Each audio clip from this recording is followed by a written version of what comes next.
o'z ustimda ishlamoqchiman, psixologiyaga qiziqaman, lekin nimadan boshlay? Bu narsani ilk qadamlari qanaqa? Aynan shu savol bilan ayol qizlar birinchi bo'lib psixologiya sohasiga murojaat qilishadi. Assalomu alaykum. Siz bilan oliy ma'lumotli psixolog, psixoterapevt Madina Muzaffarovna 20 mingdan ortiq o'quvchilarning o'qituvchisi hisoblanaman va bugun siz bilan ushbu video orqali o'z ustida ishlashning ilk qadamlarini ko'rib chiqamiz. Albatta sizga video foydali bo'ladi. Oxirigacha ko'rib, kanalimga obuna bo'ling. Birinchi qadamimiz biz o'ylaymizki, kitob o'qishimiz kerak yoki qanaqadir kursga yozilishimiz kerak, srazu pulli nimadir sotib olish kerak, olamshumul yangiliklar qilishimiz kerak deb o'ylaymiz. Yo'q, ayol qizlar hayotini o'zgartirishni xohlaganda, o'zini o'zgartirishni xohlaganda birinchi qiladigan ishi hozirgi holatini, hozirgi bugungi kunini tahlil qilishdan boshlash kerak. Bu birinchi qadam. Albatta yozib borsangiz ham foydali bo'ladi. Demak, tahlil qanaqa bo'ladi? Birinchi o'rinda muammolarga qaratamiz fokusni. Bugun meni qanaqa muammolarim bor? Oilaviy munosabatlarmi, pul bilan muammomi, institutga kira olmayapmanmi, sovchi kelmayaptimi? Qaysi sohada? Oila, karyera, ta'lim, sog'liq, ota-ona bilan munosabat, do'stlik, shaxsiy rivojlanish, o'ziga bo'lgan ishonch qaysi birida muammo bor? Va keyin aynan muammoga ta'rif berish kerak, iloji bo'lsa yozib chiqish kerak. Aynan qanaqa muammo, nima yetishmayapti, munosabatlarda qanaqa muammo, nima tanqisligi bor va keyingi qadam men bu vaziyatlarda o'zimni qanaqa his qilyapman. Kimdir jertva his qiladi, kimdir mendan foydalanishyapti deydi. Kimdir mendan voz kechishyapti, menga xiyonat qilishyapti deydi. Yoki kimdir o'zimga ishonchi yetmayapti, ota-onam menga ishonmayapti deydi. Ya'ni hammaning muammosida bitta muammoda hissiyot har xil bo'lishi mumkin. Mana shu hissiyotni aynan sizniki qanaqa ekanini siz topishingiz kerak bo'ladi. Demak, bitta muammoda ayol qizlarning hissiyoti har xil bo'lishi mumkin. Bir xil erkakning yonida ham muammosi har xil bo'lishi mumkin. Aynan sizni hissiyotingiz, sizni bugungi kuningizdagi muammoingiz siz haqingizda gapiradi. Sizni zetki travmalaringiz haqida, sizni ishlashingiz kerak bo'lgan ongingizdagi dasturlar haqida gapiradi. Hozirni tahlil qilib olishimiz nima uchun kerak? Biz aynan qaysi soha bilan ishlashimiz kerakligi, ruhiyatni qaysi qismi bilan ishlashimiz kerakligi, bizga qanaqa ustoz kerakligi, qanaqa kitob o'qishimiz, umuman ketadigan yo'limizni aniqlab olish uchun hozirni tahlili kerak bo'ladi. Ikkinchi qilinadigan ish bu A va B nuqtani aniqlash va qaror qilish. Masalan, A nuqtani tushundik. Bugungi hozirgi meni holatim, ruhiyatim, hissiy darajam, meni muammolarim.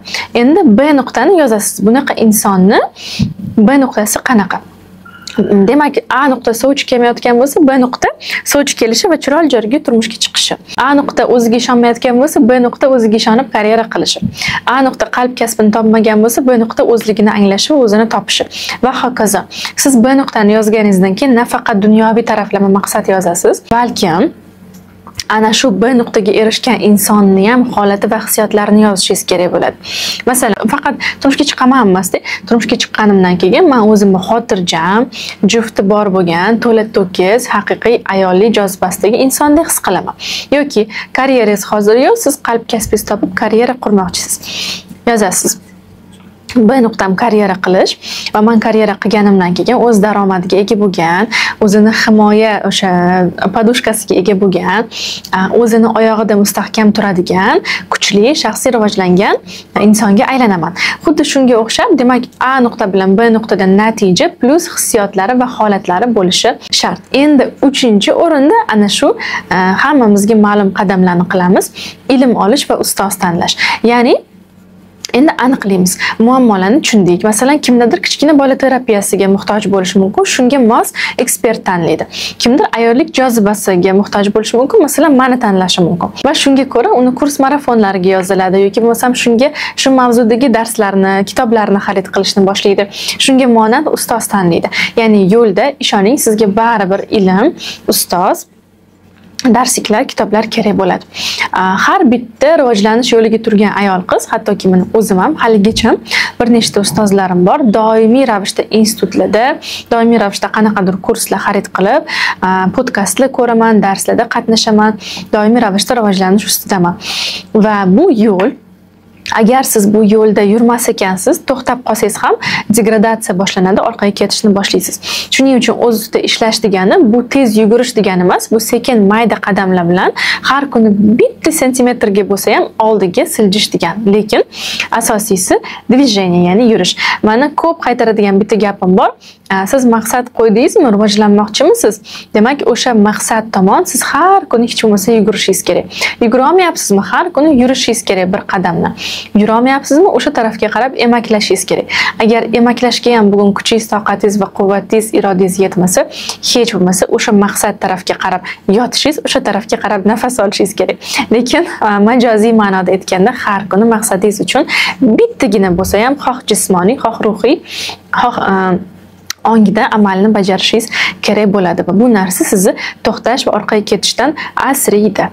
Yana bitta o'z ustida ishlash yo'lida sizga juda ham katta podдержка beradigan narsa bu hamroh topish va yo'lni oldindan taxmin qilib ko'rish. Hamroh bu siz bilan birga dard birlashtiradigan do'stingiz bo'lishi mumkin. Qanaqadir sizni kursdoshingiz bo'lishi mumkin, juftingiz bo'lishi mumkin, ota-onangiz bo'lishi mumkin. Lekin mana shu maqsadga siz bilan birga boradigan komanda bo'lishi kerak. Masalan, ishchi bo'lsangiz komandangiz bo'lishi mumkin va hokazo. Hamrohlar juda ham muhim, chunki aytishadi, agar sen tez bormoqchi bo'lsang, bitta o'zing yur, uzoqroqqa bormoqchi bo'lsang, jamoa bilan yur. Chunki jamoa bilan kattaroq marralarni zabt etish mumkin. Yo'lni taxmin qilish va har vaziyatga tayyor turish bu keyingi qadam. Masalan, mana shu o'z ustingizda ishlash yo'lida, misol uchun men 2 yildan beri ayollik jozibasi temasida ishlayman. Birinchi o'zim yashab o'tdim bu narsalarni, o'zim darsliklarda qatnashdim, pul to'lab xarid qildim desa ham bo'ladi. Mana shu ayollik jozibasini haqiqiy muhim ayol bo'lish nimaligini. Asl tabiat bu ko'rinish emas, bu kiyim emas, balkim ichki ruhiyatdagi o'zgarishlardir. Va oldindan bilardimki, ayollik asl tabiatiga qaytish yo'liga tursam, o'z ustimda ishlash uchun shu yo'lni tanlasam, oldinda meni atrofimda do'stlarim yo'q qolib qolishi mumkin, juftim bilan muammoli bo'lishi mumkin, ota-onam bilan boshqatdan terapiyalar qilib, qanaqadir salbiy hissiyotlarni yashab o'tishim mumkin. Eski o'quvchilarim yo'qolib, yangi o'quvchilarim paydo bo'lishi mumkin. Erkak ongidan chiqib ayollikka o'tganimdan keyin karyeramda bitta pastga tushib chiqish bo'lishi mumkin. Nimaga? Chunki erkak ongida distagatorsi kuchli bo'ladi, ayollar zo'r pul topadi, ayollikka qaytayotgan payti bitta pastga tushish bo'ladi. Chunki haqiqiy ayol u pul topish haqida o'ylamaydi. U sal boshqacharoq bo'ladi. Bitta tushib haqiqiy ayolchasiga pul topishni o'rgangandan keyin unda yana rivojlanish boshlanadi. Masalan, bu bitta yo'l, ayollik yo'li. Agar siz bugun qaysi yo'lda o'z ustingizda ishlamoqchisiz, mana shu yo'lda oldinda sizni kutib turgan to'siqlarni taxmin qilishingiz va ularga tayyor bo'lishingiz kerak oldindan. Chunki yo'l hech qachon tekis bo'lmaydi. Na hayotdagi yo'l, na rivojlanishdagi yo'l. Har doim to'siqlar, dushmanlar, fitnalar, yiqilishlar, to'xtashlar, orqaga ketib yana qaytadan yurishlar. Bu tabiiy holat. Mana shu narsalarga siz tayyor turishingiz kerak. Men har doim bitta narsani singdirgim keladi insonlarga. Xato bu normal narsa. Xato bu istalgan sohada muvaffaqiyatni tabiiy elementi. Xatosiz xuddi shirin choy shakarsiz bo'lmagani kabi muvaffaqiyat xatosiz bo'lmaydi, unuting. Hech kim sariyog'da sirpangandagi mukammal sirpanib muvaffaqiyat oldiga yetib bormaydi. Hamma ham pichoqlardan kesilib tirnalib o'tadi. Shuning uchun xato qilishdan, yiqilishdan, adashishdan, yo'qotishdan qo'rqmaslik bu o'zida ishlashni muhim faktor hisoblanadi.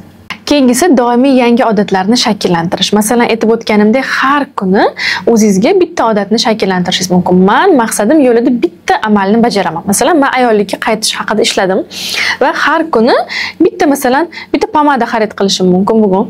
Ertaga yuzimga bitta maska qo'yishim mumkin. Indinga bitta ayollik haqida kitob o'qishim mumkin yoki kino ko'rishim mumkin yoki bitta haqiqiy ayollik jozibasini men ko'radigan insonni Instagramda yurish-turishi, tabassumlari kuzatib chiqishim mumkin yoki bitta ayollik energiyasidagi inson bilan suhbat qilishim mumkin.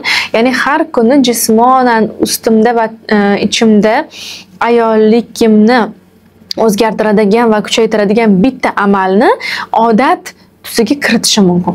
Sizni o'z sizda ishlashingiz va maqsadingiz nima bo'lishidan kelib chiqib, har kuni bitta bo'lsa ham yangi odatni kiritishingiz kerak va bu narsa albatta har kuni davom etishi kerak. Har kuni har xil bo'lishi ham mumkin, lekin albatta bo'lishi shart. Chunki Atom odatlar kitobini o'qiganlar biladi. Atomные привычки меняют obraz жизни, ya'ni atom odatlari turmush tarzini o'zgartiradi. Turmush tarzi esa sizni xarakteringizni shakllantiradi va hayotingiz aslida katta jarayonlardan emas, kichkina mayda amallardan o'zgarishni boshlaydi. Keyingisi vaqtida dam olish. Bu juda ham muhim, chunki siz sog'lom uxlashingiz, to'g'ri ovqatlanishingiz, vaqtida o'sha vigoraniya bo'lmasligi uchun, ruhiy charchoq va zo'riqish bo'lmasligi uchun 24/7 ishlash emas, balkim o'z ustida ruhiy ishlash ham bu katta proyekt hisoblanadi. Ora-orada siz vaqtida dam olishingiz, uyda yolg'iz qolib yig'lashingiz, siqilishingiz, ozgina adyalani ichiga kirib kofe bilan kinoni qo'yib olib, hech narsani o'ylamasdan yotishingiz, bu narsalar tabiiy. Siz robot emassiz, 24/7 maqsad tomon faqat yugurib ketadigan. Siz orada to'xtashingiz, yiqilishingiz, dam olishingiz, kuch yig'ib olishingiz juda ham muhim bo'ladi. Keyingisi hayotini yangi mazmunlarga to'ldirish. Zo'r bitta to'ji texnika bor. Siz qanaqa maqsadga erishmoqchi bo'lsangiz, o'sha maqsadga erishgan insonni hayotini hozirdan yashashni boshlashingiz kerak. Masalan, biznesmen. Siz boy biznes ayol, bizneswoman bo'lmoqchisiz. Bugun oddiy uy bekasiz. O'zingizga savol berasiz. Biznes ladyni bir kuni qanaqa o'tadi? U qanaqa kiyinadi, qanaqa gapiradi, qanaqa ovqat yeydi, ko'rinishiga qanaqa qaraydi, o'zini qanaqa tutadi? Shart emas. Mayli hozir pul yo'qdir, mayli hozir sharoit yo'qdir. Asosiysi ruhiy taraflama. Business lady nima qiladi? Business lady bo'lgandan keyin xotirjam, viqorli, o'ziga ishongan munosabatlar qilishni boshlaydi, shaxsiy chegaralarini himoya qilishni boshlaydi, o'ziga xos, o'ziga qarashni boshlaydi. Aynan tasavvur qilishingiz kerak. Mani B versiyam kuni qanaqa o'tadi? Hayoti qanaqa bo'ladi, o'zini qanaqa tutadi, amallari qanaqa bo'ladi va shundan kelib chiqib, siz o'sha hayotni bugundan kichkina detallarini o'zingizning bugungi kuningizga singdirib boshlashingiz kerak. Va oxirgi qadamimiz bu davomli strategiya. Bitta maqsadni qo'ygandan keyin albatta uni kichkina strategiyalarga bo'lib, planlarga bo'lib yozib chiqish kerak bo'ladi. Masalan, xuddi shu ayollikda yana tushuntiraman. Yozasiz, birinchi maqsadim ayollik jozibasi asl fitratiga qaytmoqchiman. Buning uchun nima qilishim kerak? 1. Ko'rinishimga e'tibor berishim, 2. Turmush tarzimni qayta ko'rib chiqishim, 3. Erkak ongidagi do'stlarimdan uzoqlashib, jenskiy podrugalar topishim va hokazo yozib chiqdingiz. Ana endi bu strategiyaga mini planlar yozasiz. Masalan, jozibador do'stlar orttirishim uchun men qanaqadir shunaqa joylarga borishim kerak. Do'konlar, chiroyli ayollar boradigan qanaqadir beauty centerlar, jenskiy soobществоlar, ya'ni mana shu rejani amalga oshirish uchun mini rejalar va sekin-astalikli sizni rejangiz hammasi galochka qo'yib, qanaqa qilib o'z maqsadingiz tomon borib qolganingizni bilmaysiz. Yana qaytaraman. Katta maqsadlarga katta qadamlar bilan emas, balkim kichik qadamlar bilan, lekin davomli har kuni qilinadigan amallar orqali yetib boriladi. Demak, siz bilan bugun o'z ustida ishlashni ilk qadamlarini ko'rib chiqdik. Agar siz meni birinchi marta ko'rib turgan kuzatuvchim bo'lsangiz yoki doimiy kuzatuvchim bo'lsangiz, bugungi video har ikkala toifadagi kuzatuvchimga muhim va foydali bo'lishidan umidvorman. Va albatta sizga foydali bo'lsa, ushbu darslik va siz mendan yangi darsliklar, mavzular xohlasangiz, like bosing, sahifamga obuna bo'ling va albatta odzivlaringizni, savollaringizni videoning tagiga yozib qoldiring. Bu men uchun juda ham muhim motivatsiya bo'la oladi. Siz bilan yana yangi darsliklarda ko'rishguncha.